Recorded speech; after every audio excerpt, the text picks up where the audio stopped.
Hello, how are you? I hope you guys are doing great. I, Prabhav Sharma, welcomes you all to the Civil Point Institute Indore. इस session में हम बात करने वाले हैं आपके MPPSC vacancy 2023 principal grade 1 and 2 deputy assistant director के लिए जो आपकी हाल ही में वैकेंसी आई हुई है, जिसकी अभी अभी फॉर्म फिल करने की लास्ट डेट निकली है। तो उसी से रिलेटेड आपका ये सेशन है। उम्मीद करता हूँ आप सभी ने फॉर्म भर दिए होंगे और आपकी जो प्रिपरेशन है वो काफ़ी अच्छी चल रही होगी।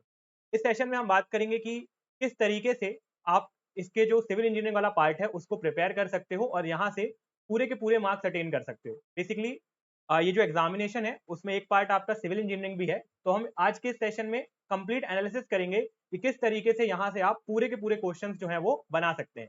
तो सबसे पहले अगर इस वैकेंसी के बारे में हम जाने तो मध्य प्रदेश लोक सेवा आयोग प्राचार्य प्रथम श्रेणी, उप संचालक, प्राचार्य द्वितीय श्रेणी एवं सहायक संचालक परीक्षा 2023, ये आपकी वैकेंसी का नाम है।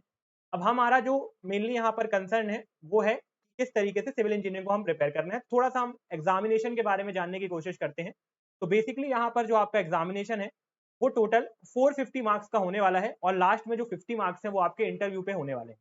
यहाँ पर इस एग्जामिनेशन में दो पार्ट होने वाले हैं, खंड आ और खंड बा, या आप बोल सकते हैं part A and part B. जो आपका पार्ट ए है वो मध्य प्रदेश राष्ट्रीय एवं अंतरराष्ट्रीय स्तर का सामान्य ज्ञान तथा कंप्यूटर का आधारभूत ज्ञान। तो बेसिकली यहाँ पर आपका जो जीएस वाला पार्ट है एमपी रिलेटेड और साथ ही साथ थोड़ा कंप्यूटर का जो पार्ट है वो आपके पार्ट ए में है।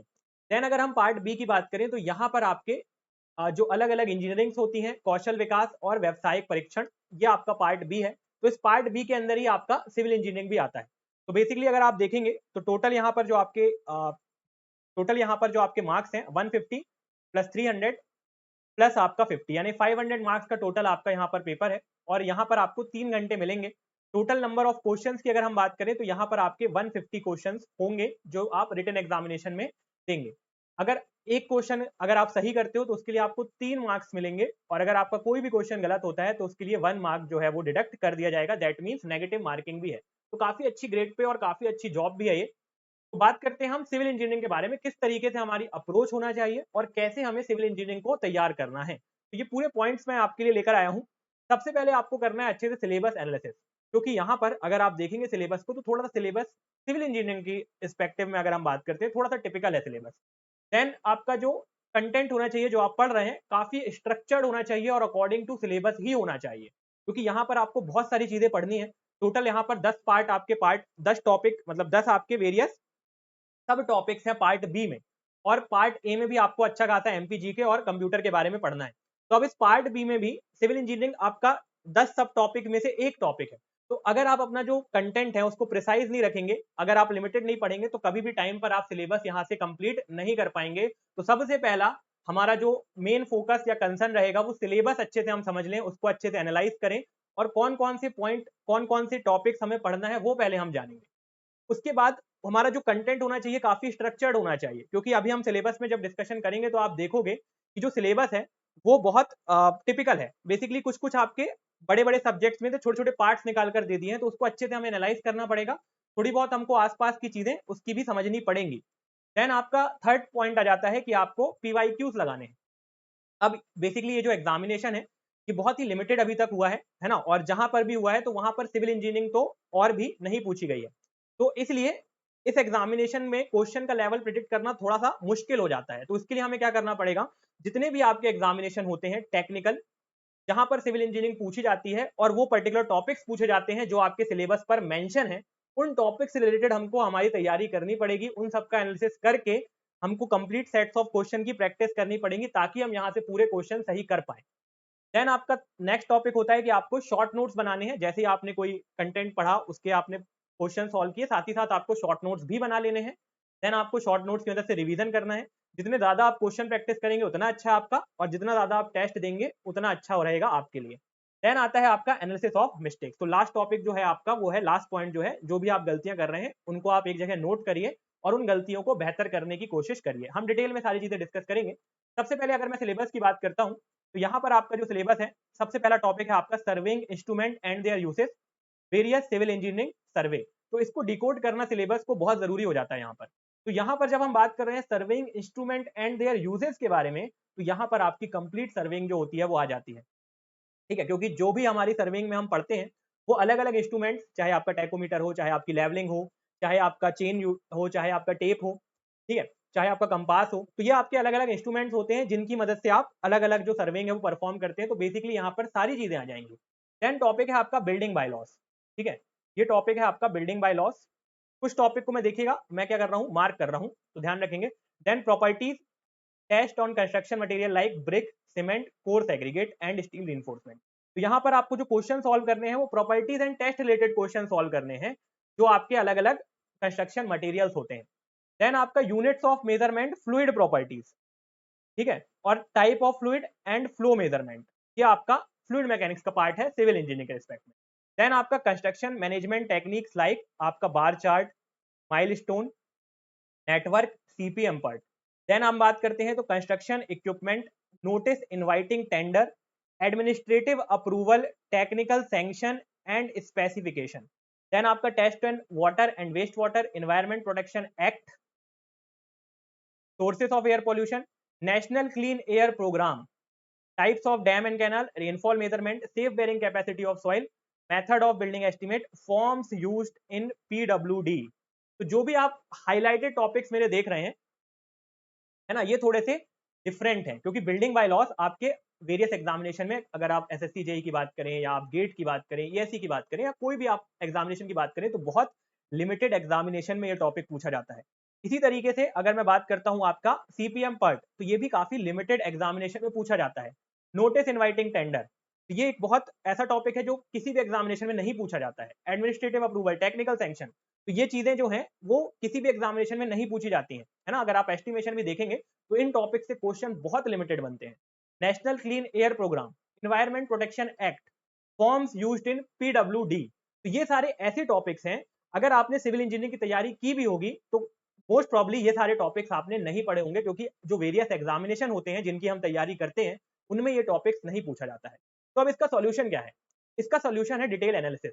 आपको क्या करना पड़ेगा, जितने भी एग्जामिनेशन होते हैं आपके, टेक्निकल एग्जामिनेशन होते हैं, और जिन एग्जामिनेशन में ये टॉपिक्स पूछे जाते हैं, है ना, कुछ तो एग्जामिनेशन ऐसे हैं जहां पर ये टॉपिक पूछे जाते हैं, तो सारे एग्जामिनेशन का एनालिसिस करके इन पर्टिकुलर टॉपिक से पूछे गए क्वेश्चंस का आपको क्या करना पड़ेगा, प्रैक्टिस करना पड़ेगा, तभी आप बता पाओगे कि इन टॉपिक्स में से कैसे क्वेश्चन बनते हैं। तो वो भी मैं आपके लिए लेकर आया हूं।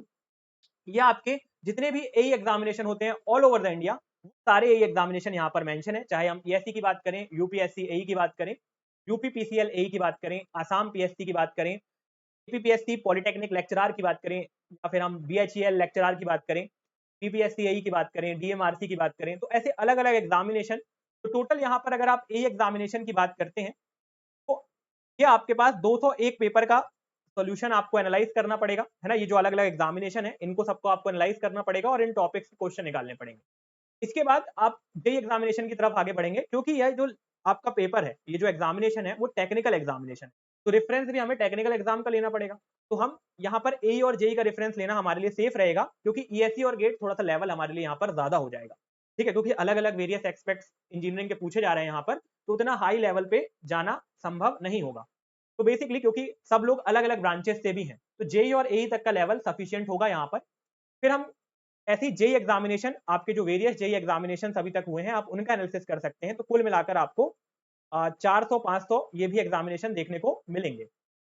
टोटल आपका यहाँ पर 600-700 पेपर्स हो जाते हैं जिनका आपको एनालिसिस करके उस पर्टिकुलर टॉपिक से जो क्वेश्चन पूछे जाते हैं उनको प्रैक्टिस करेंगे तो डेफिनेटली आप यहाँ से पूरे जो नंबर है वो ले पाएंगे। तो बहुत इंपॉर्टेंट है सिलेबस को डिकोड करना, क्योंकि कई बार हम ये सोचते हैं कि हम तो सिविल इंजीनियरिंग से हैं तो हम इसके जो क्वेश्चन है वो बना लेंगे, पर आप जब सिलेबस इसका देखेंगे तो सिलेबस इसका बिल्कुल भी स्ट्रक्चर्ड नहीं है।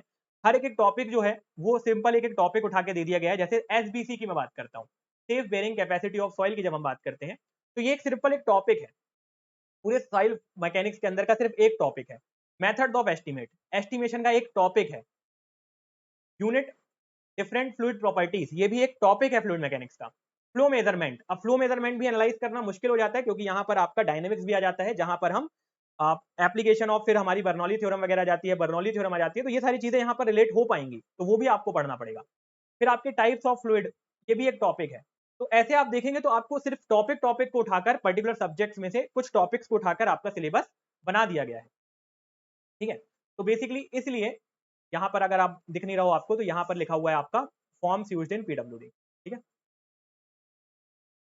तो बेसिकली आप देखेंगे तो सिलेबस काफी डिफिकल्ट है और मुश्किल है, तो आपको एनालिसिस करना है, फिर आपके जो वेरियस एग्जामिनेशन में क्वेश्चन पूछे जाते हैं उनको निकालकर आप अगर पीवाईक्यू लगा लेते हैं तो काफी आसान होगा, क्योंकि बहुत सारे ऐसे टॉपिक्स हैं इसमें जो आपके जनरल एग्जामिनेशन में नहीं पूछे जाते और कुछ कुछ टेक्निकल एग्जामिनेशन भी पूछे जाते हैं, तो वो कंप्लीट एनालिसिस आपको करना जरूरी हो जाता है। देन थर्ड पॉइंट मैंने आपको बताया, शॉर्ट नोट्स बनाना काफी इंपॉर्टेंट है। मेक श्योर कि जो भी कंटेंट आप कवर कर रहे हैं, जिस भी चैनल के थ्रू या जिस भी बुक के थ्रू या जहां से भी आप कंटेंट को कवर कर रहे हैं, आप उस सिलेबस को देखें और अच्छे से उसके शॉर्ट नोट्स बनाएं जो भी आप कंटेंट पढ़ रहे हैं। उसके बाद रिवीजन और टेस्ट तो आपको पता ही है कितना इंपॉर्टेंट होता है सिलेक्शन के लिए। और देन आपकी जो गलतियां हो रही हैं उसके लिए आप एक बुक बना सकते हैं जिसको आप मिस्टेक नोटबुक बोल सकते हैं, और वो सारी चीजें आप अपने वहां पर नोट कर सकते हैं कि क्या क्या गलतियां आप कर रहे हो। तो ये हमारी कंप्लीट स्ट्रेटेजी है जिसकी मदद से आप फुल मार्क्स आपकी सिविल इंजीनियरिंग में अटेन कर सकते हैं। और अगर आप चाहें, अगर आप इतना एनालिसिस नहीं करना चाहते हैं, ठीक है, और अगर आप चाहते हैं कि डायरेक्ट आपको कंटेंट मिल जाए और आप हो सकता है दूसरी ब्रांच से हो, सिविल से ना हो, आपके पास इतना कंटेंट ना हो, इतने रिसोर्सेज ना हो कि इतना एनालिसिस आप कर पाएं, तो आप फिर हमारे जो बैचेस हैं वो ज्वाइन कर सकते हैं। बेसिकली जो हमारा बैच है चाणक्य बैच 2.0 हाल ही में अभी शुरू हुआ है, आप इसको ज्वाइन कर सकते हैं। यहाँ पर आपको जितना ये कंप्लीट एनालिसिस मैंने बताया है, तो बेसिकली हर टॉपिक का इतना ही पेपर का एनालिसिस करके यहाँ से क्वेश्चंस मैं फ्रेम कर रहा हूँ, ताकि डायरेक्टली आप जो इंपॉर्टेंट क्वेश्चन है उनको सॉल्व कर लें और जो आपके इंपॉर्टेंट टॉपिक से क्वेश्चन बन सकते हैं वो आप समझ पाएं। ठीक है, और बेसिकली और भी अगर हम इस कोर्स फीचर की बात करें तो आपको यहाँ पर live classes and recorded classes मिल जाएंगी, test series as per exam pattern मिल जाएगा, पीडीएफ नोट्स मिल जाएंगी, एमसीक्यू आप बहुत सारे एमसीक्यू हम ही करा के दे रहे हैं ताकि आपको कहीं और से परेशान होने की जरूरत ना हो, क्योंकि question practice, revision and test ये आपके 3 प्राइमरी या बेसिक नेसेसिटीज होती हैं किसी भी एग्जामिनेशन को क्रैक करने के लिए। ठीक है, अगर मैं यहाँ पर आप क्लास की टाइमिंग्स देख सकते हैं, हर सब्जेक्ट की यहाँ पर क्लासेस अलग अलग चल रही हैं। इसमें एक आपका वोकेशनल वाला पार्ट भी है, वो भी आपका रोज 1 घंटे चल रहा है। एंड ये सब आपके कोर्स फीचर्स हैं।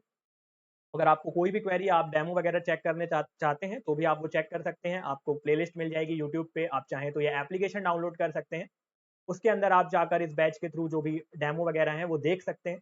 और कोई भी आपको क्वेरी है तो आप इन दिए गए नंबर पर कॉल या व्हाट्सएप कर सकते हैं। अभी हमारा स्पेशल ऑफर चल रहा है जिसमें आपको जो भी कोर्स फी है उसमें 15% डायरेक्ट ऑफ मिल जाएगा, तो काफी अच्छा टाइम है अगर आप अपनी प्रिपरेशन शुरू करना चाहते हैं और एक स्ट्रक्चर्ड मैनर पे इस एग्जाम को क्लियर करना चाह रहे हैं, क्योंकि काफी अच्छी जॉब है, काफी अच्छी प्रोफाइल है, एक हाईली रिस्पेक्टेबल जॉब है। अगर हम बात करें तो आपका प्रिंसिपल ग्रेड की आपकी जॉब है, तो थोड़ी सी मेहनत भी आपको यहाँ पर ज़्यादा होगी, लेकिन यहाँ पर हम आपका साथ दे सकते हैं और आपकी थोड़ी सी मेहनत हम बचा सकते हैं, ताकि आपको रिसर्च के पार्ट में जो आपको एनालिसिस है वो सब हम करके दे सकते हैं। बेसिकली आपको फिर चीज़ें समझने और प्रैक्टिस करना आपके हाथ में रह जाएगा। ठीक है, तो अगर कोई भी क्वेरी हो तो आप कमेंट डाउन भी कर सकते हैं, आप कमेंट करके भी पूछ सकते हैं और आप इन दिए गए नंबर पर कॉल या व्हाट्सएप भी कर सकते हैं। तो इस सेशन के लिए इतना ही। उम्मीद करता हूँ सेशन पसंद आया होगा। कोई अगर क्वेरी है तो भी आप वो कमेंट कर सकते हैं। इसके बाद हम मिलते हैं नेक्स्ट सेशन में, जहाँ पर हम और बारे में डिस्कस करें।